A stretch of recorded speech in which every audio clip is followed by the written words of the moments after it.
নমস্কার বন্ধুরা, আজকের কবিতার নাম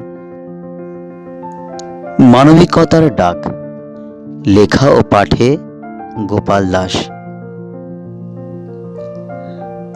মানবিকতার ডাক এসেছে, আয় রে ছুটে আয়। কোথায় তোরা? সকল শিকল সকল বাঁধন ছেড়ে দিয়ে আয়।